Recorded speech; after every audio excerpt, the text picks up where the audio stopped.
नमस्कार दोस्तों, स्वागत है आप सभी का solution of civil services YouTube channel पर।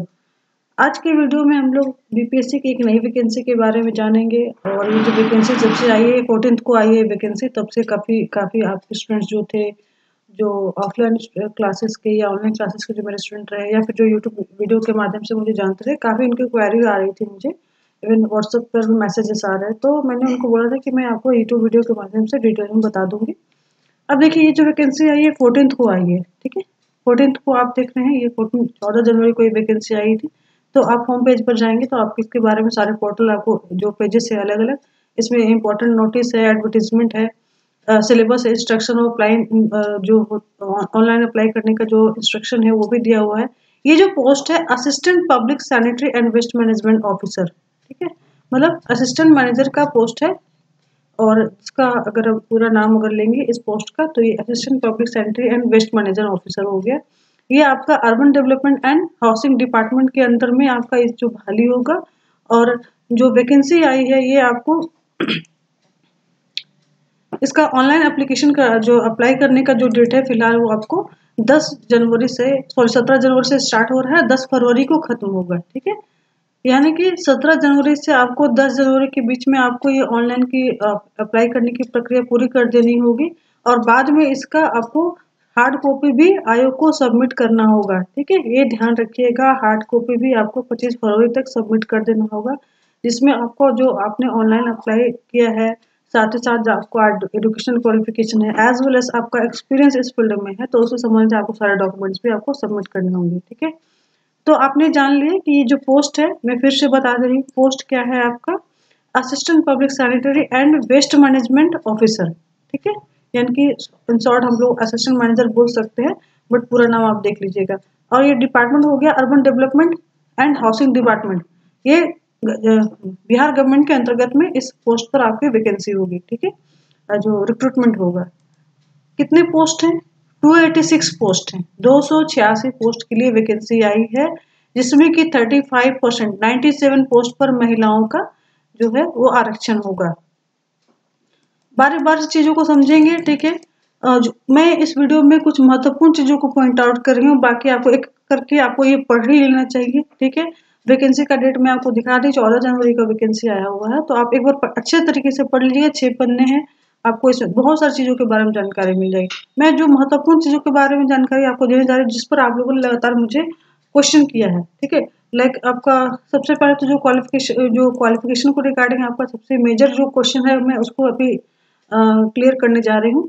ध्यानपूर्वक वीडियो देखिएगा और लास्ट तक जरूर देखिएगा, ताकि आपको सभी चीज़ों के बारे में, खासकर वो महत्वपूर्ण जो क्वेरीज हैं जो आप बार बार कर रहे हैं, उनके बारे में आपको जानकारी मिलेगी। देखिए, वेतनमान जो है ये आपको लेवल 7 का रहेगा। जो एसडीएम और डीएसपी का जो पोस्ट होता है 67 बीपीएससी या फिर अदर जो बीपीएससी आप देखते आए, उसमें 2-3 पोस्ट ही आपको लेवल 9 के होते हैं, बाकी जितने पोस्ट होते हैं लेवल 7 के होते हैं, ठीक है। तो वेतनमान हो गया आपका, ग्रेड जो हो गया उसका लेवल 7 हो जाएगा, ठीक है।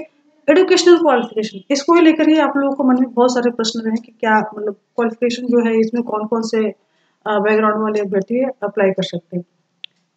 जो क्वालिफिकेशन है ये बैचलर डिग्री होना चाहिए। किसमें? यहाँ आप सब्जेक्ट स्पेसिफिक है, आइदर आपका जो बैचलर डिग्री होगा वो केमिस्ट्री में होगा, या फिर इन्वायरमेंट साइंस में, रसायन या पर्यावरण विज्ञान में आपका बैचलर डिग्री होना चाहिए, ठीक है। या फिर आपने बीई और बीटेक किया है किसमें? यहाँ आप देखिएगा, जो मैं आपको कर्सर पे दिखाना चाह रही हूँ इसको आप देख लीजिएगा यहाँ से यहाँ तक, क्योंकि कुछ लोग सोच रहे हैं कि बीई या बीटेक का डिग्री होना चाहिए। बीई और बीटेक का डिग्री होना चाहिए, कुछ सब्जेक्ट्स हैं, केमिस्ट्री में होना चाहिए, सिविल में होना चाहिए, इन्वायरमेंट साइंस में होना चाहिए, ठीक है, आपका पब्लिक हेल्थ इंजीनियरिंग में होना चाहिए, या फिर बायोटेक्नोलॉजी। ये ही सब्जेक्ट है, इसी में आपका बीई और बीटेक होना चाहिए। नॉर्मल बीई बीटेक के बारे में नहीं बात किया जा रहा है, ठीक है। किसमें बात किया जा रहा है? केमिस्ट्री में, सिविल में, इन्वायरमेंट साइंस, लोक स्वास्थ्य अभियंत्रण, और आपका जैव प्रौद्योगिकी बायोटेक्नोलॉजी हो गया, इसी में बीई या बीटेक होना चाहिए, ठीक है। तो यहाँ पर आपको कितने सब्जेक्ट दिए गए हैं बीई और बीटेक का?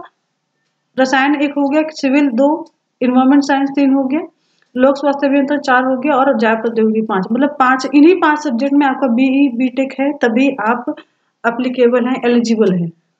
इसके अलावा प्लानिंग और आर्किटेक्चर में आपका अगर बैचलर डिग्री है तो भी आप एलिजिबल हैं इस पोस्ट के लिए, तभी आप अप्लाई करिएगा। मतलब कि ग्रेजुएशन आपका किस में होना चाहिए, आइदर प्लानिंग, आर्किटेक्चर, केमिस्ट्री या एनवायरमेंट साइंस, इन चारों में बैचलर डिग्री हो, या फिर बीई बीटेक किस में होना चाहिए, रसायन में, सिविल में, पर्यावरण विज्ञान, लोक स्वास्थ्य अभियंत्रण, जैव प्रौद्योगिकी, इन 5 में आपका बीई बीटेक होना चाहिए, तभी आप इस पोस्ट के लिए एलिजिबल है। इनके अलावा और कोई सब्जेक्ट्स वाले एलिजिबल नहीं है, क्योंकि आप लोग बार बार फोन करके मुझे पूछ रहे हैं मैम मैकेनिकल है मेरा मेरा ये सब्जेक्ट, वो यहाँ बीटेक लिखा हुआ अलग से, यहाँ जो बीटेक लिखा मतलब बीटेक मतलब जनरलाइज हो गया जी, बीटेक जनरलाइज नहीं है। आप कौन सा सब्जेक्ट, ये सारे जो सब्जेक्ट दिए हुए हैं इसी में आपका बीटेक होना चाहिए, क्योंकि आप लोग बीटेक को यहाँ से अलग मानकर चल रहे हैं ना, इसी को लेकर कंफ्यूजन हो गई है आप लोगों को। और बार बोल रही मैम बीटेक की डिग्री लिखा है, बीटेक की डिग्री लिखा है इसका मतलब ये नहीं कि मैं जनरल लेवल के, हम लोग जनरल लेवल का बात कर रहे हैं, जनरल लेवल की बात नहीं की जा रही है। बीटेक बोले किसी भी सब्जेक्ट में बीटेक नहीं होना चाहिए, ठीक है। ये 5 सब्जेक्ट है, 5 सब्जेक्ट, इन्हीं 5 सब्जेक्ट में या तो बीई हो या बीटेक हो आपका, तभी आप एलिजिबल है। अदरवाइज प्लानिंग या आर्किटेक्चर में आपका बैचलर डिग्री है, या फिर केमिस्ट्री या एनवायरमेंट साइंस में आपका भी बैचलर डिग्री है, तो कुल मिलाकर 5 और 4 9 आपको हो गया है। और जिसमें कि आपको केमिस्ट्री और एनवायरमेंट साइंस जो हो जा रहा है, आपको बीई बीटेक हो या फिर आपको ग्रेजुएशन, सिंपल ग्रेजुएशन भी है आपका इनमें, तो आप इसके लिए एलिजिबल हो जाते हैं, ठीक है। तो ये आप ध्यान दे रखिएगा, यही शैक्षणिक योग्यता आपकी है तभी आप अप्लाई करेंगे, ठीक है। उम्र सीमा जो आपका जो दिया रहता है 67 बीपीएससी पीटी या फिर सीडीपी वगैरह के लिए, 37 जो है आपको अनारक्षित पुरुष अभ्यर्थियों के लिए है। आरक्षित में आपको जो पिछड़ा वर्ग और अत्यंत पिछड़ा वर्ग जो पुरुष और महिला होगी, और साथ साथ जो अनारक्षित महिलाएं भी हैं उनका जो मैक्सिमम एज है ये 40 ईयर्स होगा, ठीक है।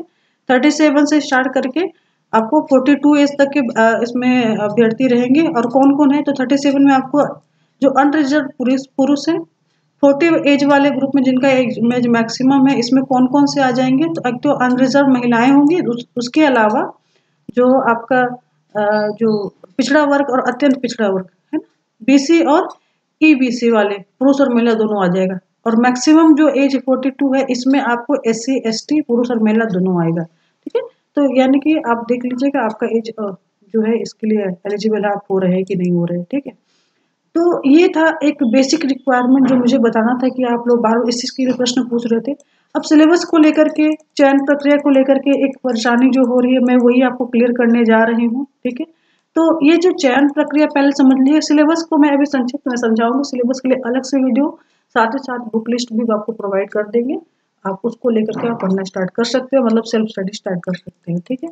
चयन प्रक्रिया जो होगी, जो जिनका शैक्षणिक योग्यता ये आप देख चुके हैं, तो इन्हीं सब्जेक्ट से जुड़ा हुआ ही आपको प्रश्न पूछा जाने वाला है। तो चयन प्रक्रिया के लिए आपको आधार बनाया जाएगा GS1 GS2 को। तो इसमें जो आपका लिखित परीक्षा होगा, ठीक है, जो इसके लिए जो एलिजिबल कैंडिडेट होंगे उनका लिखित परीक्षा होगा, रिटन एग्जामिनेशन होगा। और कैसा रिटन एग्जामिनेशन, ऑब्जेक्टिव बेस्ड होगा, ठीक है। रिटन एग्जामिनेशन ही होगा, इंटरव्यू नहीं लिया जाएगा, ये आप ध्यान देंगे। आपको चयन प्रक्रिया जो पॉइंट नंबर 5 है, इसमें जो नोटिफिकेशन डिटेल में आप जाएंगे, वैकेंसी का जो नोटिफिकेशन है उसमें आप देखिएगा। तो चयन प्रक्रिया जो होगी लिखित परीक्षा के माध्यम से होगी, इंटरव्यू नहीं लिया जाएगा। और साथ ही साथ जो आपका लिखित परीक्षा होगा 2 पेपर का होगा, GS1 GS2 आप मान के चलिए उसको, ठीक है। या फिर GS1 ले लीजिए और GS2 जो हो गया आपका, जो आपका सब्जेक्ट ओरिएंटेड हो गया, ठीक है। जो आपने स्पेसिफिक सब्जेक्ट है कुछ, आपको जिस पोस्ट के लिए बहाली हो रही है और जो आपका बेसिक रिक्वायरमेंट है उनसे जुड़ा हुआ पेपर 2 रहेगा, ठीक है। इसके बारे में डिटेल में हम लोग सिलेबस में देखेंगे। फिलहाल जान लीजिए कि ये GS1 जो हो गया पेपर, ठीक है, ये 2 घंटे का होगा, ठीक है। 125 MCQ पूछे जाएंगे, ठीक है। ऑब्जेक्टिव क्वेश्चंस होंगे जिसका टोटल मार्क्स होगा 100, ठीक है। उसी तरीके से ठोस एवं तरल अपशिष्ट प्रबंधन जो आपका अनिवार्य पेपर 2 जो होगा, ये आपका ठोस एवं तरल अपशिष्ट प्रबंधन होगा। ये आपको सॉलिड लिक्विड आपका वेस्ट मैनेजमेंट होगा। ये आपको 2 घंटे का एग्जामिनेशन होगा। ये भी इसमें भी 125 MCQ पूछे ही जाएंगे 100 मार्क्स का, यानी कि एग्जामिनेशन कितने मार्क्स का होगा, तो 200 मार्क्स का होगा, ठीक है। इसका सिलेबस आपको इसके साथ में ही दिया गया सिलेबस मैं आपको दिखा दे रही हूँ, लेकिन आप ध्यान रखें, मैं आपको ओरली समझा दे रही हूँ कि थोड़ा सा इसको ध्यान देंगे। अब ये सिलेबस जो है आपको डिटेल में आपको जानना ही होगा एक एक करके, तो मैं सिलेबस को भी एक संक्षिप्त में समझाने की कोशिश करूँगी। डिटेल में आपको मैं फिर अलग से वीडियो बनाऊंगी सिलेबस के लिए, और वहाँ पे बुक लिस्ट भी बता दूंगी, ठीक है। तो अभी आप GS1 के लिए जान लीजिए कि 2 घंटे का जो एग्जामिनेशन है 125 मार्क्स 125 क्वेश्चन पूछे जाएंगे 100 मार्क्स के, ठीक है। सिलेबस क्या बोलता है इसका संक्षिप्त में सिलेबस मैं अभी बता रही हूँ, डिटेल में आपको फिर समझाऊंगी ना।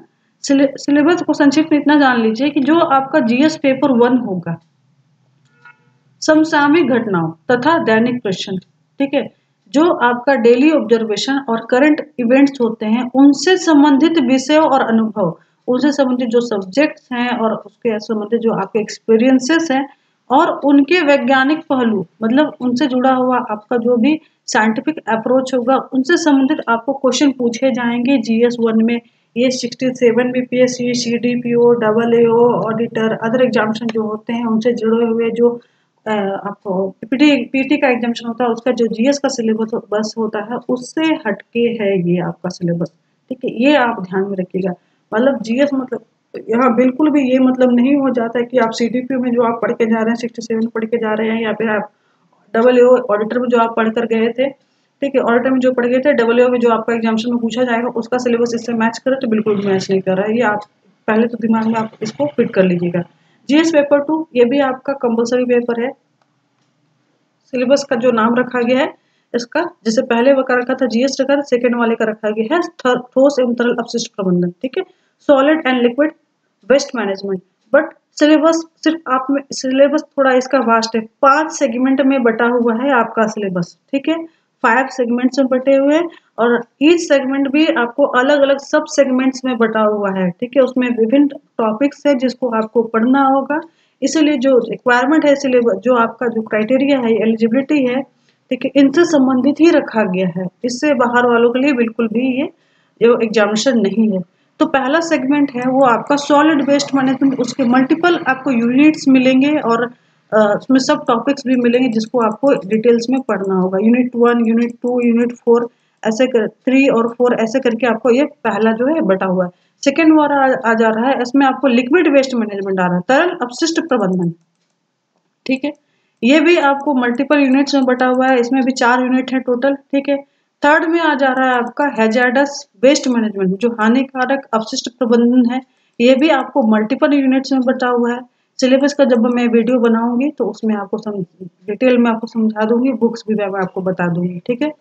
फोर्थ और फिफ्थ यूनिट जो है ये जनरल हो जा रहा है, एक आपका हो जा रहा है waste management rules regulation and its compliances in India and in Bihar also. तो ये मैं आपको डिटेल में जब सिलेबस बनाने लगूंगी तब आपको समझाऊंगी कि भाई ये आपको कहाँ से आ रहे हैं, ये कंटेंट टॉपिक कहाँ मिलेंगे आपको, ठीक है, कौन से बुक सोर्सेस होंगे जहाँ आपको ये पढ़ना चाहिए।